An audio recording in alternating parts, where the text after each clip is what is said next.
लवणासुर को मारने के लिए जब शत्रुघ्न जी यमुना तट पर बने ऋषियों के आश्रम में रहने लगे, तभी एक दिन शत्रुघ्न जी ने महर्षि च्यवन से पूछा कि हे ऋषिवर, मुझे बताएं कि लवणासुर में कितना बल है, और उसके साथ साथ यह भी बताएं कि उसके पास जो शूल है उसमें कितनी शक्ति है। हे ऋषिवर, मुझे यह सुनने की भी जिज्ञासा है कि लवणासुर ने उसके द्वारा किन किन योद्धाओं का अब तक वध कर दिया है। शत्रुघ्न जी के ये प्रश्न सुनकर च्यवन ऋषि कहने लगे कि हे रघुनंदन, ऐसी घटनाएं तो अनेक हैं, मैं उनमें से एक घटना का वर्णन कर रहा हूं जो इक्ष्वाकुवंशी राजा मांधाता के ऊपर घटित हुई थी। पूर्व काल की बात है, आपकी अयोध्यापुरी में ही आपके पूर्वजों में एक राजा थे जिनका नाम युवनाशु था। राजा युवनाशु के एक पुत्र थे मांधाता, जो आगे चलकर अयोध्या के राजा बन गए थे। वे बड़े ही बलवान और पराक्रमी राजा थे। राजा मांधाता ने सारी पृथ्वी को अपने अधिकार में करके देवलोक पर विजय पाने की योजना प्रारंभ कर दी। राजा मांधाता ने जब देवलोक पर विजय पाने की इच्छा से कार्य करना प्रारंभ किया तो इंद्र और अन्य सभी देवताओं को बड़ा भय लगने लगा। एक दिन राजा मांधाता ने स्वर्ग लोक पर चढ़ाई कर दी और प्रतिज्ञा की कि मैं इंद्र का आधा सिंहासन और उसका आधा राज्य लेकर और भूमंडल का राजा होते हुए देवताओं से बंधित होकर रहूंगा। राजा मांधाता के ऐसे अभिप्राय को जानकर इंद्रदेव उनके पास गए और उन्हें शांतिपूर्वक समझाते हुए बोले कि हे राजन, तुम सोच बैठे हो कि तुमने सारी पृथ्वी को अपने वश में कर लिया, लेकिन ऐसा नहीं है। अभी तो समूची पृथ्वी को तुमने वश में नहीं किया और उससे पहले ही तुम देवताओं के राज्य को भी लेना चाहते हो। सबसे पहले सारी पृथ्वी को अपने वश में करो, फिर तुम देवलोक को अपने अधिकार में करने के लिए आना। इंद्र की बात सुनकर राजा मांधाता ने पूछा कि यदि ऐसा है तो मुझे बताइए कि पृथ्वी का कौन सा भाग मेरे अधिकार में नहीं है, जहां मेरा आदेश नहीं चलता हो।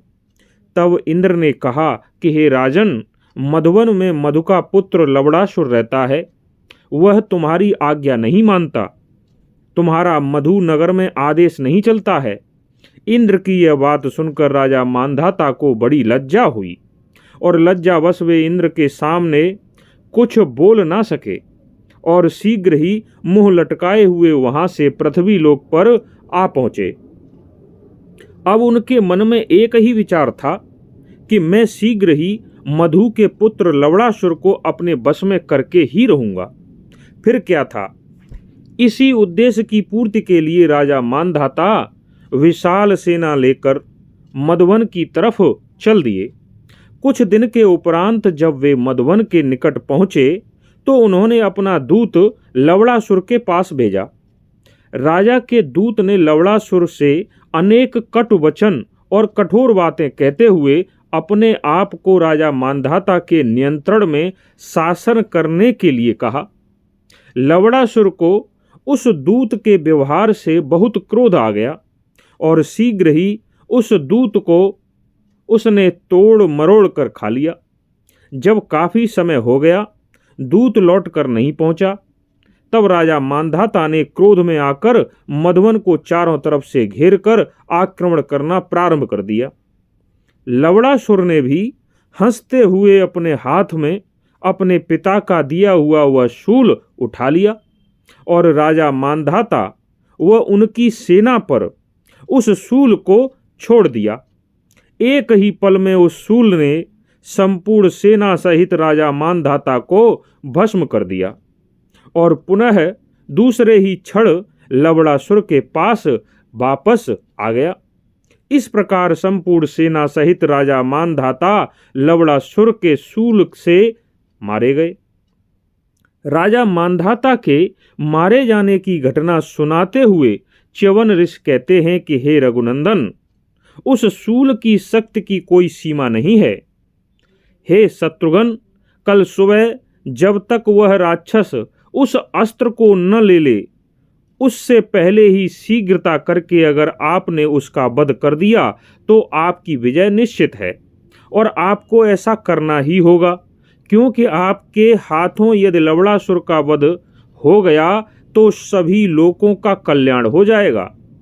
यह कार्य तुम्हें लवणासुर के हाथ में शूल आने से पहले ही करना है। मैंने आपको लवणासुर के बल के बारे में और उसके शूल की शक्ति के बारे में अवगत करा दिया है। हे शत्रुघ्न, कल सवेरे जब लवणासुर अपने भोजन के लिए मांस का संग्रह करने के लिए अनेक प्राणियों का वध करने के उद्देश्य से अपने महल से बाहर निकलेगा, तभी उस पर आक्रमण करना। फिर आगे क्या हुआ यह हम अगले वीडियो में बताएंगे। तब तक के लिए धन्यवाद। हमारे द्वारा दी गई पौराणिक जानकारी आपको कैसी लगती है, आप हमें कमेंट करके अवश्य बताया करें। अपने जितने भी जानने वाले लोग हैं उन तक हमारे सभी वीडियो अवश्य भेजा करें, जिससे कि उन्हें भी रामायण में लिखी हुई बातें पता चलें।